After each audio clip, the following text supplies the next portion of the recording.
نمائندگی کا حقیقی حق. آپ کے معاملات جو ہے نا یہ جو بیٹھ کے جو ہے نا ضرب تقسیم کرتے ہیں, جمع تفریق کرتے ہیں, یہ کام بند کر دیجیے. ہم سارے پاکستانی ہیں, سارے محب وطن ہیں, ہم سب جو ہے پاکستان کے لیے ہیں, مگر اس کے لیے جو ہے نا پھر آپ اس میں سے کچھ مخصوص لوگوں کو جب چن لیتے ہیں ضرب تقسیم کر کے, جمع تفریق کر کے, تو اس سے معاملات پہلے نمبر پہ اس سے خراب ہوتے ہیں. پھر اس کے بعد لوگوں کو کانفیڈنس دینا ہے, وہ کانفیڈنس دیجئے. پھر یقیناً روزگار بھی ان کا حق ہے. پھر یہ جو غلط پالیسیاں ہیں آپ وہ ہمیں نظر آتی ہیں, غلط پالیسیاں. آپ کا ایک ایک چیک پوسٹ جو ہے نا وہاں پہ جو ہے اس کی ایک ایک رات کی قیمت ہے.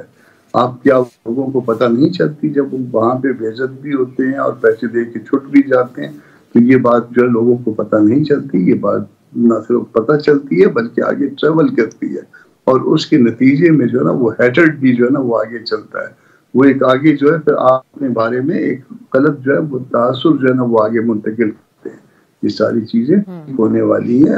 یہ ہمارا ملک ہے, اس ملک کو لے کے چل رہا ہے, مگر ملک کو قانون کے مطابق لے کے چلیے.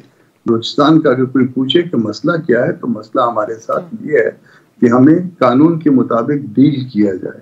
ہمارے ساتھ قانون کے مطابق برتاؤ نہیں ہوتا. ہمارے یہاں جس کو جی چاہے آپ جس وقت مرضی اٹھا کے لے جائیں اور اس کے بعد اس کا عطا پتہ نہ ملے. اب لوگ عدالتوں سے مایوس ہو, اس کی وجہ سے روڈ بند کرتے ہیں. روڈ بند کرنے سے ان کا مسئلہ حل ہو جاتا ہے. عدالتیں ان کا مسئلہ حل نہیں کر پائیں, ایوان ان کا مسئلہ حل نہیں کر پایا, صوبائی اسمبلیاں ان کا مسئلہ حل نہیں کر پائیں. روڈ بند کرنے سے, جب قانون ہاتھ میں لینے سے مسئلہ حل ہو گیا. یعنی ایک نے قانون ہاتھ میں لیا, ایک کو اٹھا لیا, دوسرے نے قانون ہاتھ میں لیا, روڈ بند کر دیا. تو پھر جب مسئلے جو ہے وہ قانون کو ہاتھ میں لینے سے حل ہوں گے, تو پھر معاملات اسی طرح سے خدا نخواستہ مزید خراب ہوتے جائیں گے. میں پھر کہہ رہا ہوں کہ یہ ہمارا ملک ہے, ہمارا وطن ہے, ہمیں اس سے پیار ہے, مگر کم از کم قانون پہ عمل درآمد کیجیے. شہزادہ ذوالفقار صاحب, آج پرائم منسٹر صاحب بھی کوئٹہ میں موجود ہیں. ہم بڑی بدقسمتی ہے کہ اتنا بڑا واقعہ پیش آتا ہے تو اس کے بعد ہی پھر توجہ جاتی ہے. حالانکہ خیبر پختونخوا سے بھی یہ آوازیں آ رہی ہیں کہ پرائم منسٹر صاحب نے ابھی تک وزٹ نہیں کیا ہے. تو اب پرائم منسٹر صاحب نے جو تقریر کی اس میں انہوں نے ایک ان محور جو ہمارا پارلیمان میں بھی نظر آیا, ایک دوسرے کے اوپر تنقید کرنے کا کچھ تھوڑا وہ بھی جھلکا ان کی گفتگو سے, کہ جب کہتے ہیں کہ جب دہشت گردی کا سر کچلا جا رہا تھا پھر کس نے واپس طالبان کو لایا. تو گفتگو میں بھی کلعدم بی ایل اے سے زیادہ طالبان کے حوالے سے بات ہو رہی تھی. سو آپ کی نظر میں یہ پرائم منسٹر صاحب کا جو وزٹ ہے اس میں کوئی بڑے فیصلوں کی آپ توقع کرتے ہیں, یا وہی مذمتی بیانات اور اس قسم کی بریفنگز تک ہی یہ معاملہ محدود رہے گا؟ مجھے اجازت دیجیے گا 1 منٹ ذرا. میں ممدوح صاحب قابل احترام ہے کافی, اور ان کی پارٹی کو یقیناً وہ ڈیفینڈ کریں گے, وہ ٹھیک ہو غلط ہو جو بھی ہو وہ ڈیفینڈ ضرور کریں گے. دیکھیں بات یہ ہے کہ میں تو یہ سمجھتا ہوں کہ آج بھی یہ شاید کامران صاحب شاید اس لیے بات نہیں کر رہے ہیں کہ وہ سمجھیں گے کہ وہ پیپلز پارٹی کو تنقید کا نشانہ بنا رہے ہیں, لیکن ایز اے انڈیپینڈنٹ جو ہے وہ اینالسٹ میں بات کر رہا ہوں کہ کچھ ایسے لوگ ہیں آج بھی اگر جو یہ کہہ رہے ہیں کہ اتنے لوگ آئے اور انہوں نے اربوں روپے کا فنڈ استعمال کیا, وہ آج بھی ہو رہا ہے, آج بھی پیپلز پارٹی کے لوگ کر رہے ہیں. وہی لوگ ہوتے ہیں جو پیپلز پارٹی گلے لگا لیتی ہے, 5 سال کے بعد ان کو جب پتہ چلتا ہے پیپلز پارٹی پھر دور ہو رہی ہے, وہ چلے جاتے ہیں کسی اور جماعتوں میں چلے جاتے ہیں, پناہ لے لیتے ہیں, نئے نئے نام سے وہ آ جاتے ہیں. اس کے بعد یہی ہوتا ہے. تو یہ کوشش یہ ہے کہ گورنمنٹ کی کوشش یہ ہونی چاہیے توجہ دے, گورننس پہ توجہ دے. یہ کرپشن پہ, صرف کرپشن پہ سرفراز مفتی صاحب ضرور کہتے ہیں, لیکن عملاً آگے کچھ بتائیں کہ واقعی نوکری نہیں بک رہی ہے اور میرٹ پہ نوکریاں دی جا رہی ہیں. میرٹ پہ چلیں 50% 60% آپ دے دیں تو معاملات کسی طرف تھوڑی سی چیزوں کی طرف جائیں گے. اور آپ نے نوجوانوں کو بتانا ہے کہ یہ ریسورسز آپ کا ہے, کوئی چوری نہیں کر رہا ہے, کوئی ریسورسز اس کو کہیں نہیں لے جا رہا. یہ ملک کے ریسورسز ہیں, بلوچستان کے ریسورسز ہیں. آپ کا پہلا حق ہے, ہم آپ کو یہاں پر آپ کو روزگار دیں گے اور آپ اس کے مالک ہیں. اگر آپ اس کو یہ تو وہ دیتے تو مسئلہ کہیں تک وہ بہتر ہو سکتا ہے. رہی آپ کا جو سوال ہے, اور ایک بات میں بتاؤں گا, یہ اتنا زیادہ ناسور کی طرح پھیل گیا ہے کہ یہ ڈیولپمنٹ فنڈ جو ہے اس سے تو پیسے ایڈوانس میں ٹھیکیداروں سے لے کے حکومتیں چینج کی جاتی رہی ہیں اسی صوبے میں.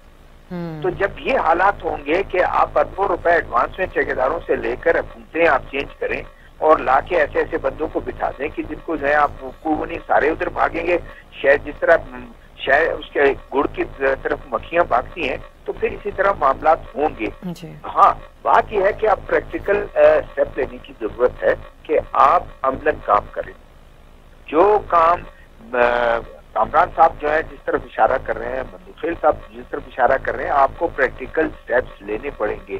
کیوں ایسا ہوتا ہے مجھے بتائیں. لا اینڈ آرڈر ایک ڈپٹی کمشنر سے آپ جا کے پوچھیے تو ایک ایس پی سے پوچھیے تو صحیح، 500 فورس اس کے پاس ہے لیویز کا یا پولیس کا، اس میں سے آدھے سے زیادہ تو یہ آپ کے ایم پی اے رشتے دار اور دوسرے جو چہتے ہیں وہ ان کو گارڈ کر رہی ہوتی ہیں. وہ کہتے ہیں کہ ہم نفری کہاں لگائیں، کدھر لگائیں نفری. پولیٹیکل بنیاد پر بھرتیاں ہوتی ہیں، پولیٹیکل بنیاد پر وہ ان کے گھر پہ ان کے خادم ہوتے ہیں. پبلک فنڈ میرا اور آپ کا فنڈ ہوتا ہے، وہ ان کے گھر پہ جو ہے وہ ڈیوٹیاں دے رہے ہوتے ہیں. گاڑیاں پیٹرول یہ سارے وہ ان کے لیے وہ موو کرتے ہیں. یہ نہیں ہونا چاہیے. اگر کسی نے 2 گارڈ رکھنے ہیں، اسٹیٹ 2 گارڈ دے دے، گورنمنٹ 2 گارڈ دے دے، باقی کہیں کہ آپ پیمنٹ کریں. پھر میں دیکھتا ہوں کہ کون 2 گارڈ سے زیادہ رکھتا ہے. اب ان کی مرضی ہے. 20 جو ہے لیویز والے پولیس والے ساتھ کرائیں، کون پوچھنے والا ہے. یہ گورننس بہتر کرنے کی ضرورت ہے. آپ کو ہاسپٹل میں ڈاکٹر کی ایک لمبی فہرست نظر آئے گی کہ ان کی ڈیوٹی ہے، لیکن وہ کوئٹہ میں بیٹھے ہوتے ہیں، کراچی میں بیٹھے ہوتے ہیں، کوئی ان کی داد رسی نہیں کرتا عام لوگوں کی. تو پھر یہ سسٹم کس طرح چلے گا؟ یعنی وہاں پر کوئی کسی لیول کے اوپر بھی درست طریقے سے کام نہیں ہو رہا، اور ہمیں بھی یہ آبزرو کرنے کا موقع ملتا ہے، اور جو رپورٹس بھی وہاں سے ہمارے کولیگز اور صحافی بھیجتے ہیں. اب اس پہ مندوخیل صاحب جو بات ہوئی ابھی آپ نے اربوں کے فنڈز کے اوپر جو آپ ماضی کے حوالہ دے رہے ہیں، وہ شہزادہ ذوالفقار صاحب بتاتے ہیں کہ سلسلہ آج بھی چل رہا ہے. اور لائف سٹائل ہمیں جب وہاں کے نوجوانوں سے بات کرنے کا موقع ملتا ہے تو بالخصوص جو لائے جاتے ہیں نان الیکٹڈ لوگ، ان کا لائف سٹائل دیکھنے سے تعلق رکھتا ہے. تو یہی چیزیں تو مزید تشویش اور مسٹرسٹ کو بڑھاتی نہیں ہے بلوچستان میں، بالخصوص نوجوانوں میں. پیپلز پارٹی نے کیا منفرد کیا اس کے مقابل؟ دیکھیں، میں شہزادہ صاحب کی بات سے اتفاق کرتا ہوں کہ وہاں پہ اس طرح کمیشن بھی چلے جاتا ہے، مگر یہ کمیشن کون سے صوبے میں نہیں جاتا ہے؟ ہر صوبے میں. لیکن سوال تو میرا یہ ہے، میں نے یہ بات اسمبلی میں بھی اٹھائی تھی بات، یہ ہمارے جو بیوروکریسی ہے جو کہ 40-50% رشوت لیتے جس کو کمیشن کہتے ہیں. آپ مجھے بتاؤ کہ جب نئی حکومت آ جاتی پھر وہ چلانگ مار کے اس کو ساؤد آ جاتی ہے، پھر ان کے ساتھ کرپشن کرتی ہے، پھر آنے والے حکومت کے ساتھ پھر وہ مل جاتی ہے. تو اس بیوروکریسی کو لگام کون دے گا؟ سیاستدان کتنے ہوں گے؟ اور میں آپ کو ایک بات بتا دوں، کامران مرزا صاحب اس بات کو جانتے ہیں، بلوچستان میں کوئی ایسا نہیں کہ کنگلے لوگ رہتے ہیں.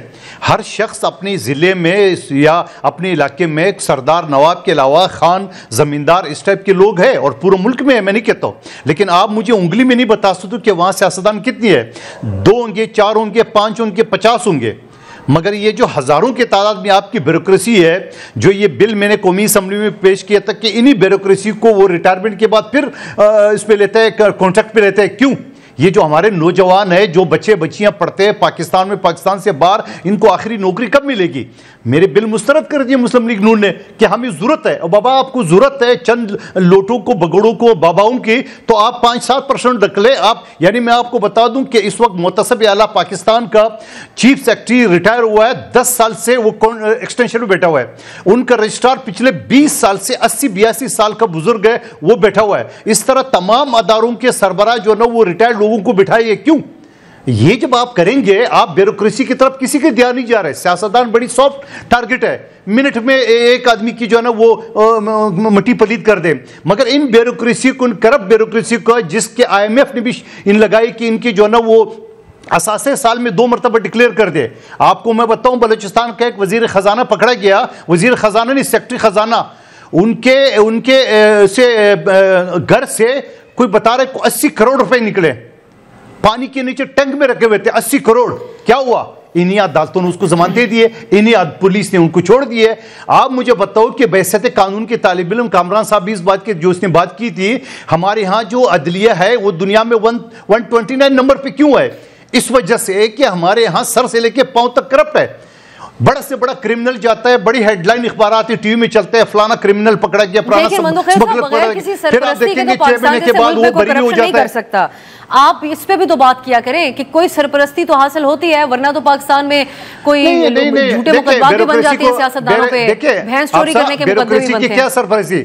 بیوروکریسی کی کیا سرپرستی ہوتی ہے ایک ڈپارٹمنٹ کا سیکٹری ہوتا ہے, ڈی جی ہوتا ہے, ڈائریکٹر ہوتا ہے, اس کی سرپرستی اس وقت تک ہوتا ہے جب وہ وزیر بیٹھا رہتا ہے. جب وہ وزیر چلا جاتا ہے اگلے وزیر کے وہ پھر پاؤں پکڑ لیتا ہے, پھر اس کے ساتھ کرتا ہے. تو میں یہ نہیں کہوں گا کہ وزیر کرپٹ نہیں ہے, ہوں گے, لیکن میں آپ کو تو ایماندار لوگ بھی ہے, ایماندار لوگ بھی سیاست میں موجود ہے. کامران مرزا صاحب نام بتائیں گے ہم بلوچستان میں, لیکن میں آپ کو پھر ریپیٹ کر رہا ہوں, آپ سیاستدان ملیں گے آپ کو 4 5 10 20, آپ کو کرپشن میں ہزاروں ملیں گے, بیوروکریسی آپ کو کرپشن میں ہزاروں ملیں گے, پولیس میں ان کی طرف کسی کا توجہ نہیں جا رہا ہے. میں صافی حضرات کی بات ہی نہیں کر رہا ہوں, میں وکیلوں کی بات نہیں کر رہا ہوں. صاحب آپ نے چلیں, اب آپ نے بھی یہ تو دونوں طرف کی بات آپ لوگوں نے کی, ایک بریک کی طرف جانا ہے. ناظرین, ہمارے مہمانوں نے نوجوانوں کو نوکریاں دینے کے حوالے سے بھی بات کی, لیکن ہم نے ایک اور بھی ٹرینڈ دیکھا جو کہ منفرد حوالوں سے ہم بلوچستان سے چیزیں جو اٹھتے ہوئے دیکھتے ہیں, خواہ وہ دہشت گردی سے متعلق بھی ہو. کراچی یونیورسٹی میں جس خاتون دہشت گرد نے حملہ کیا تھا چائنیز پر, وہ ایک جس خاندان سے تعلق رکھتی تھی, اس میں سرکاری پوزیشنز پہ کام کرنے والے لوگ تھے, وہ خود تعلیم یافتہ بھی تھی. تو کیا یہ جو مسئلہ ہے ذہن سازی کے حوالے سے, اس کو ہم درست انداز میں سمجھ بھی پا رہے ہیں یا نہیں سمجھ پا رہے؟ ایک بریک کے بعد ہم یہ بھی بات کریں گے کیا اب اس کے اوپر مکمل ایک سیکیورٹی آپریشن ہونا چاہیے, جس طرف اشارہ کر رہے تھے سی ایم بلوچستان بگٹی صاحب اپنی کل کی ایک جذباتی تقریر میں. شارٹ بریک کے بعد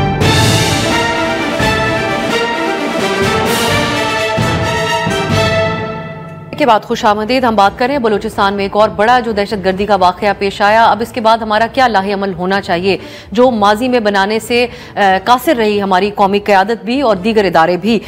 کامران صاحب, اب آپ اس کے اوپر بتائے گا, جس طرح آپ بھی اس بات پہ زور دیتے ہیں, ہم بھی ذاتی طور پر یہی بات کرتے ہیں اور پارلیمان کو ہی ہم مسائل کا حل سمجھتے ہیں, انہی کو اختیار سمجھتے ہیں اور سمجھتے ہیں کہ وہی فیصلہ ساز ہیں ہمارے سیاستدان, لیکن حقائق زمینی پاکستان میں اس سے بالکل مختلف ہیں.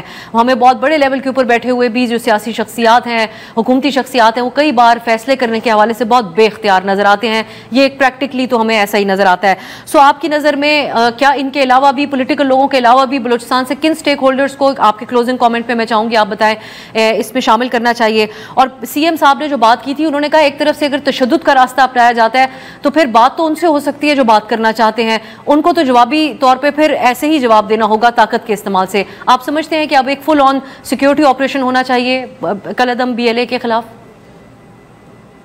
دیکھیے, یہ بظاہر حل آپ کو نظر آتا ہوگا, مگر بظاہر یہ انفیکٹ یہ حل نہیں ہے. پہلی بات تو یہ ہے کہ ڈیبیٹ کے بغیر آپ جو بھی حل نکالیں گے اس کا کوئی اونر نہیں ہوگا, اور اونرشپ کے بغیر جو ہے نا پھر آپ 1-2 سال تک ممکن ہے کہ معاملات کو دبا لیں, مگر اس کے بعد پھر اگلے 3 سال کے بعد, 2 سال کے بعد, 4 سال کے بعد یہ پھر سامنے آ جائیں گے. یہ 5ویں 6ٹھی انسرجنسی ہے جو بلوچستان میں چل رہی ہے, اور ہمیشہ جو ہے نا وہ اس کا حل جو ہے اس آپریشن میں تلاش کیا گیا, اور آپریشن کے نتیجے میں 1 آدھ سال, 2 سال, 4 سال کے لیے معاملہ درج کیا, مگر اس کے بعد پھر اٹھاتا ہے. اس کے لیے پارلیمان کی جو ہے نا وہ اجتماعی رائے کی ضرورت ہے, نہ کہ شخصیات یا دیگر ادارے. تو ان سے مشورہ لیا جا سکتا ہے, ان سے مشورہ کیا جا سکتا ہے, مگر کوئی ایسا پائیدار اور مستقل حل نکالنا ہوگا عوام کے نمائندوں کے سطح پہ کہ جس کی ملکیت جو ہے عوام کے پاس ہو اور عوام آپ کے ساتھ چلے. ورنہ آپ پھر جو ہے نا زبردستی میں جو مرضی کر لیں معاملہ, آج شاید آپ کو بظاہر حل نظر آئے, پھر اگلی حکومت ہوگی تو اس میں جو ہے نا وہ معاملات اسی طرح سے آپ کو تشنا نظر آئیں گے اور خرابی کی طرف مزید جاتے ہوئے نظر آئیں گے. ہر آپریشن کے نتیجے میں جو ہے وہ انسرجنسی کا جو والیوم ہے وہ بڑھ گیا ہے. تو پھر اگر آپریشن مسئلے کا حل ہے تو پھر وہ والیوم بڑھ جانا جو ہے وہ کچھ اور بات کی نشاندہی کرتا ہے. جی شہزادہ ذوالفقار صاحب, کل D G S P R صاحب نے جو گفتگو کی اس میں وہ یہ کہتے ہیں, اور یہ اہم تھا ان کا جملہ ان کی گفتگو میں, کہ یہ جو حملہ ہوا ہے اب جعفر ایکسپریس پر, اس کے بعد رول آف کے جو گیم کے جو رولز ہیں وہ اب بدل چکے ہیں. اس بیان سے آپ کیا مراد لیتے ہیں؟ اور اگین میرا جو پہلے ایک سوال تھا جس کو آپ ایڈریس اس موقع پہ نہیں کر پائے, کہ پرائم منسٹر صاحب کا جو دورہ ہے, آپ ایکسپیکٹ کرتے ہیں اس میں کوئی بڑا فیصلہ کیا جائے گا جس کا اعلان ہم سنیں گے؟ دیکھیں, پہلے بھی پرائم منسٹر کوئی بھی وہ آتے رہے ہیں, پریزیڈنٹ آتے رہے ہیں, اس طرح موقع پر وہ یہ بات کرتے رہے ہیں. آج بھی پرائم منسٹر صاحب نے سینیٹرز, ایم این اے, ایم پی اے سے ان سے ملاقات کی, ان سے بات کی. دیکھیں, ہم جب کامران صاحب بھی ایک اشارہ کر رہے ہیں, ہم بھی یہ بات کر رہے ہیں کہ تمام پولیٹیکل پارٹیز کو یہ ملنے سے ان کے لوگ وہ اپنی اپنی باتیں کرتے ہیں. دیکھیں, وہ صرف کچھ خوف ہے ان ایم این اے, ایم پی ایس کو, ان سے اگر بات کی تو پتہ نہیں ہمارا کیا بنے گا. یہ نہیں کرنا چاہیے. آپ نے دیکھیں یہاں کے کمپرس جماعتوں کو آپ نے دیوار سے لگا دیا. آپ سمجھتے ہیں کہ یہ سب سے بڑے دشمن ہیں، اور بھائی وہ پارلیمنٹ کی بات تو کرتے ہیں. جو پارلیمنٹ کی بات نہیں کر رہے ہیں اسے بات نہ کریں، لیکن جو پارلیمنٹ میں بیٹھے ہوئے ہیں یا پارلیمنٹ کی بات کرتے ہیں، الیکشن میں حصہ لیتے ہیں، آپ ان سے ضرور بات کریں، ان کو آن بورڈ لیں. اگر آپ ان کو آن بورڈ نہیں لیں گے، نقصان آپ کا ہے، ان کا نہیں ہے. وہ جو نیریٹو کی بات کریں گے، وہ نیریٹو مل کے وہ زیادہ اس نیریٹو کو اسٹرانگ کرے گا. تو آپ اس چیز کو ضرور محسوس کریں کہ ان کو سب کو لیں. یہ جو ابھی ہم نے کہا نا، مندوخیل صاحب نے بہت ابھی برس پڑے وہ بیوروکریسی پہ. بیوروکریسی ضرور کرپٹ ہوگی، لیکن اس کی سرپرستی یہی سیاستدان کرتے ہیں، کہیں اور کرتے ہیں نہیں کرتے ہیں. بلوچستان میں میں دعوے سے مندوخیل صاحب کو کہتا ہوں کہ یہاں بالکل کر رہے ہیں، سب مل کے بناتے ہیں. 2008 میں انہی کی حکومت پیپلز پارٹی کی بنی تھی نا حکومت، اور اس میں جمعیت علماء اسلام تھی نا. تو یہی پہلی دفعہ یہ رولز طے کر لیا گیا تھا کہ 100% ڈیولپمنٹ فنڈ جو ہیں وہ کس کے ذریعے خرچ ہوں گے؟ ایم پی ایس کے ذریعے، کیونکہ ایم پی اے کہتے ہیں ہم الیکٹڈ لوگ ہیں. یہی بات وہ جو ہے ہر چیز کو اپلائی کرتے ہیں. لوگ میرے لگیں گے کیونکہ ہم الیکٹڈ لوگ ہیں، نوکریاں ہمارے تھرو تقسیم کرنے ہم الیکٹڈ لوگ ہیں. ڈاکٹر میری مرضی کا ہوگا، deputy commissioner, S P, S H O میری مرضی کا، ہم الیکٹڈ لوگ ہیں. بھائی کہاں ہو گیا؟ آج بھی یہ کچھ ہو رہا ہے. تو ایک شخص، میں نام نہیں لوں گا، ایک شخص جو کہتا ہے کہ میں زرداری صاحب کا اسپوکس پرسن ہوں بلوچستان میں، وہ جو کچھ کر رہا ہے تو اس پہ بھی ذرا توجہ دینے کی ضرورت ہے. یہ چیزیں ہوں گی، چیزیں زیادہ بگڑیں گی. تمام پولیٹیکل پارٹیز کو ایک اس پہ پیج پہ آنا پڑے گا. کم از کم بلوچستان کو قومی ایشو کے طور پر اس کو ایڈریس کرنا پڑے گا.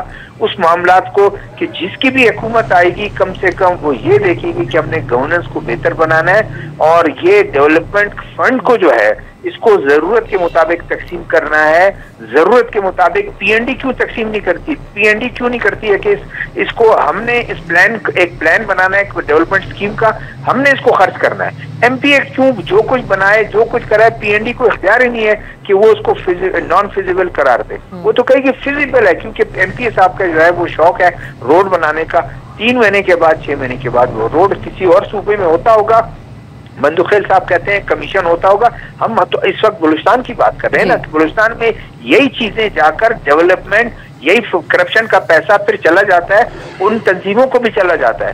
یہ گورنمنٹ کے ریکارڈ میں موجود ہے. وہ ایم پی اے دیتے رہے ہیں، بلیک میل ہو کر وہ پیسہ جو ہے پتہ دیتے رہے ہیں. جی بہت اہم آپ نے نشاندہی کی ہے اس بارے میں بھی. اب مندوخیل صاحب ان باتوں سے آگے بڑھتے ہوئے، کیونکہ میرے پاس تھوڑا کم وقت ہے، اب آپ یہ ایک سینسٹیو جو معاملات ہوتے ہیں اس پہ ایکسپیکٹ کیا جاتا ہے کہ جو سینسٹیو سٹیٹمنٹس دیں گے، بالخصوص وہ پولیٹیشنز یا پارلیمان میں اپنی تقاریر کے اعتبار سے بھی، یہ پی ٹی آئی کے جو بھی رد عمل آتا رہا اس معاملے کے اوپر، وزیر دفاع بھی اس کے اوپر بات کرتے ہیں، وفاقی وزراء کے بھی یہی ٹویٹس آتے رہے کہ یہ پی ٹی آئی پروپیگنڈا کر رہی ہے. اپوزیشن کا طریقہ کار تو چلیں جو بھی ہو اس پہ بعد میں بات ہو سکتی ہے، لیکن ایسے موقع کے اوپر اگر سیکیورٹی پالیسی کے حوالے سے اپوزیشن تنقید کر رہی ہے تو اس میں کیا حرج؟ یہ ایک دوسرے کو ہی ٹاپک آف ڈسکشن بنا لینا مزید اس محرومی کو بڑھاتا نہیں ہوگا؟ بلوچستان میں بیٹھا ایک عام جو شہری دیکھتا ہوگا کہ ہمارے مسئلے کے اوپر پارلیمان میں کیا بات ہو رہی ہے، اور وہاں بات ہو رہی ہے ایک دوسرے کے اوپر طنز. اب صاحب بالکل ایک مجھے جملہ کہنے دو جو شہزادہ صاحب نے کیے ہے. شہزادہ صاحب آپ نے شاید کبھی الیکشن لڑا یا نہیں لڑا ہے. یہ جو ایم پی اے، ایم این اے یا امیدوار ہوتا ہے وہ ہر گھر کے ہر خوشی غم میں شامل ہوتا ہے. ان کو پتہ ہے کون سی سڑک بنانی ہے، کہاں پہ بنانی ہے، کدھر بنانی. ایک ڈپٹی کمشنر کو کیا پتا؟ آپ کو پتا ہے 2 سال پہلے ڈپٹی کمشنر زوب نے میرے مرحوم والد کے نام پہ جعل سازی کر کے اس کا چیک وصول کیے، جو آج بھی کیس چل رہا ہے. تو بیوروکریسی کو کیا پتا؟ ان کو تو 40-50% کمیشن سے مطلب ہے. ان کو علاقوں سے، ان کو لوگوں کے مسائل سے کیا پتا؟ یہ سیاستدان ہے جو لوگوں کے مسائل حل کرتے ہیں، اور ان کو پتا ہے کدھر روڈ کی ضرورت ہے، کہاں سروس کی ضرورت ہے. دوسری بات آپ نے جو اسمبلی کی بات کی، کیا خواجہ آصف کو آپ کو لگ رہا ہے وزیر دفاع جو چچوری وہ تقریر کرتا ہے، جس طرح وہ لڑ جگڑ کے کرتا ہے، کیا اس منصب پہ بیٹھنے کو اس کا حق ہے؟ اور صحیح کا اسد کیسر صاحب نے اس کو استعفیٰ دینا چاہیے. یہ اس منصب پہ لائق نہیں ہے. داخلہ کے حوالے سے کچھ کہنا چاہیں گے آپ؟ وزیر داخلہ، وفاقی وزیر داخلہ نے کہا تھا کہ یہ دہشت گرد تو صرف ایک ایسے جو کی مار ہے. بالکل 3 وزیر داخلہ ہے، تینوں کو ہونا چاہیے. یا وہ جو خٹک صاحب ہے وہ کو پختونخوا کے لیے نہیں ہے، تینوں وزیر داخلہ کو ہونا چاہیے، وزیر دفاع کو ہونا چاہیے، وزیر اعظم کے ساتھ